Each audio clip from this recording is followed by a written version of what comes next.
Assalamualaikum warahmatullahi wabarakatuh. Perkenalkan, nama saya Vincent Gunawan dengan NIM 211150225. Pada kesempatan ini, izinkan saya untuk mempresentasikan hasil penelitian saya yang berjudul Implementasi Algoritma A Priori untuk Menentukan Pola Layanan Perbaikan pada Bengkel Karya Motor. Pendahuluan. Perkembangan teknologi di bidang otomotif mendorong peningkatan kebutuhan akan perawatan kendaraan secara berkala guna menjaga performa dan mencegah kerusakan kendaraan. Data transaksi memiliki potensi untuk diolah menjadi informasi yang berguna untuk mengidentifikasi pola perilaku konsumen. Penelitian ini akan menerapkan data mining menggunakan metode Association Rules dengan algoritma a priori untuk mengidentifikasi pola layanan perbaikan yang sering dilakukan oleh konsumen secara bersamaan di bengkel karya motor. Metode penelitian. Pada metode penelitian, terdapat beberapa tahapan yang dilakukan. Yang pertama yaitu pengumpulan data, kedua ada data selection, ketiga preprocessing, keempat data mining, kelima interpretation atau evaluation. Pengumpulan data. Pengumpulan data dilakukan secara langsung di bengkel karya motor. Data yang diperoleh berupa 703 data transaksi layanan perbaikan pada periode bulan September 2024 sampai bulan Mei 2025. Atribut yang digunakan untuk penelitian ini adalah tanggal transaksi dan jenis layanan perbaikan. Data selection. Pada tahap ini dilakukan pemilihan atribut yang relevan dari data transaksi. Dari data yang diperoleh, hanya atribut tanggal dan jenis layanan perbaikan saja yang digunakan untuk dianalisis atau dilakukan analisis. Pemilihan ini dilakukan agar data yang diolah lebih fokus dan sesuai dengan tujuan penelitian, yaitu menemukan pola keterkaitan antar layanan perbaikan. Atribut lain seperti harga layanan atau identitas mekanik tidak dipertimbangkan karena tidak berkaitan langsung dengan tujuan penelitian. Preprocessing. Pada tahap ini, preprocessing dilakukan dengan menghapus data duplikat, memperbaiki kesalahan pencatatan, serta menjalankan penulisan jenis layanan perbaikan.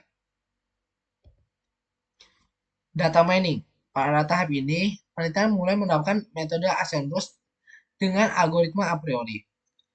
Metode Ascendus digunakan untuk menggali pola keterikatan yang tersembunyi dalam data transaksi. Setiap transaksi dipandang sebagai rangkaian item yang saling berhubungan, di mana hubungan atau korelasi antar item dapat berbeda pada setiap catatan dalam basis data. Dengan cara ini, pola-pola yang semula tampak acak dapat diungkap menjadi informasi yang lebih bermakna. Interpretation atau evaluation.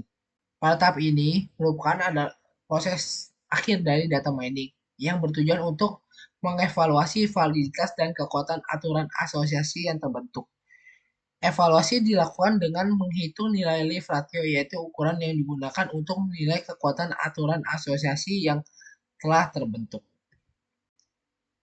Hasil dan pembahasan. Pertama, analisis pola frekuensi tinggi. Pada tahap ini dilakukan proses pencarian frekuensi item set dengan cara menghitung seberapa sering setiap item muncul dalam data transaksi, kemudian menentukan nilai supportnya. Perhitungan nilai support dilakukan menggunakan rumus sebagai berikut. Support item X sama dengan transaksi mengandung item X dibagi total transaksi dikali 100. Sedangkan untuk menghitung nilai support 2 item set, didapat menggunakan rumus sebagai berikut. Support X sama dengan transaksi yang mengandung item X dan Y dibagi total transaksi dikali 100. Berikut merupakan hasil perhitungan support satu item set. Item yang lolos akan dijadikan sebagai frekuensi item set yang digunakan untuk membentuk kandidat item set kedua. Berikut adalah hasil perhitungan support 2 item set dari frekuensi item set 1 yang tadinya itemnya lolos. Kedua, pembentukan aturan asosiasi. Pada tahap ini dilakukan pencarian aturan asosiasi dari 2 item set dengan menghitung nilai confidence. Nilai confidence dihitung menggunakan rumus sebagai berikut. Confidence sama dengan transaksi yang mengandung X dan Y dibagi total transaksi dikali 100. Berikut merupakan hasil perhitungan confidence. Dari perhitungan confidence ini, item yang lolos akan dilakukan pengujian ulang atau dilakukan perhitungan dengan leave ratio.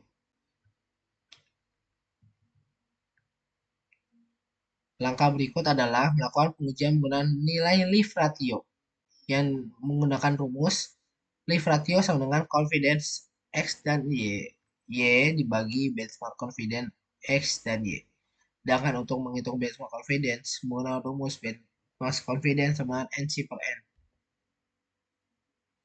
Berikut merupakan adalah hasil perhitungan leave ratio dari aturan yang terbentuk.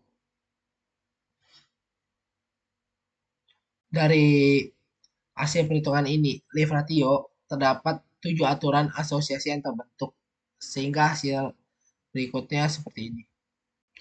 Hasil analisa dari aturan asosiasi yang terbentuk. Misalkan jika konsumen melakukan jasa balancing, maka kemungkinan besar juga akan melakukan jasa spooling. Kesimpulan, penelitian ini bertujuan untuk menemukan pola keterkaitan antar layanan perbaikan kendaraan di bengkel karya motor menggunakan algoritma a priori. Dari hasil analisis terhadap 703 data transaksi pada periode bulan September 2024 sampai bulan Mei 2025 diperoleh 7 aturan asosiasi yang menunjukkan hubungan kuat antar layanan seperti keterkaitan balancing dan spooling serta kombinasi balancing, spooling, dan isi nitrogen. Hal ini membuktikan bahwa algoritma a priori mampu digunakan untuk mengidentifikasi pola layanan perbaikan di bengkel secara efektif. Kebaruan dari penelitian ini adalah menerapkan algoritma a priori pada konteks data transaksi bengkel di Indonesia yang masih jarang diteliti dibandingkan sektor lain seperti retail atau e-commerce. Hasil penelitian ini memberikan kontribusi praktis bagi bengkel yaitu sebagai dasar dalam menyusun paket layanan terpadu yang lebih sesuai dengan kebutuhan konsumen sehingga dapat meningkatkan kualitas pelayanan sekaligus efisiensi operasional. Untuk penelitian selanjutnya, hasil ini dapat dikembangkan dengan mengintegrasikan algoritma a priori ke dalam sistem rekomendasi layanan yang interaktif, sehingga konsumen dapat memperoleh saran otomatis terkait paket layanan perawatan kendaraan. Selain itu, metode data mining lain seperti clustering atau FP-Good dapat digunakan untuk memperkaya analisis bisa dengan melakukan segmentasi pelanggan atau membandingkan efisiensi algoritma dalam dataset yang lebih besar. Sekian dan terima kasih.